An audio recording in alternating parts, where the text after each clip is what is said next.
Super. Pawan కళ్యాణ్తో best phase ఏంటి? బెస్ట్గా నువ్వు గడిపిన క్షణాలు ఏంటి? అంటే జనరల్గా పర్సనల్గా చాలాసార్లు కలవడం జరిగింది. ఆయన్ని బేసిక్గా ఏమంటాడు అసలుకి? ఎంత పెద్ద హీరో అయినా ఎవరిని చూసినా ఫస్ట్ రోజు మనకి ఆ ఎగ్జైట్మెంట్ ఉంటుంది, సెకండ్ రోజు ట్రావెల్ అయ్యే కొద్ది నార్మల్ ఉంటుంది. ఒక్క పవన్ కళ్యాణ్ గారి విషయంలోనే రోజు ఎగ్జైట్మెంట్, ప్రతిరోజు ఉంటుంది అన్న. నువ్వు అస్సలు అది ఎందుకు వస్తుందో తెలియదు. ఇది నమ్మశక్యంగా లేదా? అది ఇప్పుడు దాకా నువ్వు మాట్లాడుతున్నా చాలా నిజాయితీకి 100కి 100. నేను సీరియస్గా చెప్తున్నాను. చెప్పండి. అయితే నేను ఇప్పుడు నమ్ముతున్నాను, పూర్తిగా చెప్తున్నాను. నేను చాలా మంది ఎలా ఉంటుంది ఒక నిజంగా నువ్వు చెప్పిన దానిలో చాలా లాజిక్ ఉంది. అవును. ఇప్పుడు వెంకటేశ్వర స్వామిని చూడటానికి మనం వెళ్తాం, సెకండ్ వస్తాం, దండం పెట్టుకుంటాం, నెట్టేస్తాడే వెళ్ళిపోతాం, అయిపోయిందే అనుకుంటాం.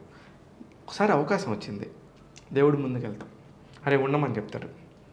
1 నిమిషం ఉన్నాం, 5 నిమిషాలు ఉన్నాం, 10 నిమిషాలు ఉన్నాం. ఎందుకు ఉంటుంది ఎగ్జైట్మెంట్? నువ్వు చెప్పేది ఉంది అంటున్నావు. ఇప్పుడు ఉందన్న, నాకైతే కంపల్సరీ ఆయన ఎప్పుడు వచ్చినా సరే ఎందుకు వస్తుందో తెలియదు. సార్ ఈరోజు కలిసా ఉన్నా, వచ్చేసారు, అయిపోయింది. నెక్స్ట్ రోజు మళ్ళీ ఇలా ఉన్నాం, వస్తున్నాడంట, ఎందుకు వస్తుందో తెలియదు అన్న. నేను చుట్టుపక్కల వాళ్ళని గమనించాను, వాళ్ళు ఎప్పుడు ఉండేవాళ్ళే, వాళ్ళకి అదే ఎగ్జైట్మెంట్ ఉంది. అంటే ఒక మనిషికి డబ్బు మీద ఆశ లేదన్న. ఈ రోజుల్లో ఎలాంటి వాడైనా మారేది, ఎలాంటి తప్పులైనా జరిగేది డబ్బు చుట్టూ, ఒక్క డబ్బు వల్లే. ఆ వ్యక్తికి ఆ డబ్బు మీద అస్సలు జీరో, అసలు వద్దు. మరి అలాంటప్పుడు ప్యాకేజీ స్టార్లు అని ఇదని అదని అంటున్నప్పుడు అది అంతకంటే దరిద్రమైన మాట ఇంకొకటి లేదన్న. ఎందుకంటారో తెలియదు కానీ ఆయన అసలు అలాంటి మనిషే కాదు. అరే మనమే చూస్తున్నాం కదన్న, సినిమాల ద్వారా సంపాదించిన డబ్బులు తీసుకెళ్లి కౌలు రైతులకి, ఈవెన్ పిల్లల అకౌంట్లో దాచిన డబ్బులు కూడా తీసుకెళ్లి కౌలు రైతులకి, వాళ్ళకి అసలు వచ్చినట్టు అలా పెట్టేస్తున్నారు. మీరు ఇండస్ట్రీలో ఆయనతో ట్రావెల్ అయిన వాళ్ళని ఎవరినైనా కనుక్కో. డెఫినెట్గా. ఎందుకంటే ఆ రోజుల్లోనే ₹1 కోటి ఫస్ట్ టైము డొనేట్ చేసిన ఫోటో నీకు ఇస్తాను, నా దగ్గర ఉంది. అంటే అంత ఓపెన్ మైండ్ ఉంటాడు ఆయన. అది నాకు తెలుసు, కోర్స్ అది ఓకే. బట్ రాజకీయంగా వెళ్ళినప్పుడు ఎన్ని రకాలుగా ఉంటాయో చూస్తున్నారు.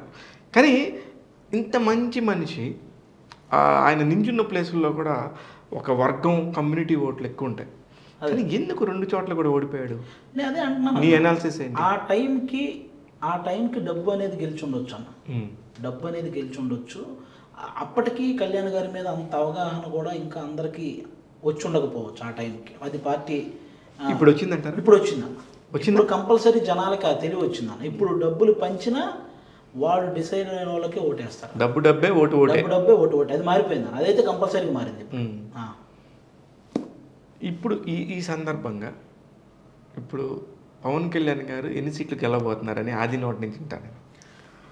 నేనైతే తీసుకున్న వాటిలో మ్యాక్సిమం సీట్లే గెలుస్తారన్న. నేను నెంబర్ చెప్పను కానీ ఖచ్చితంగా మంచి నెంబరే ఉంటుందన్న, అందులో ఏ డౌట్ లేదు.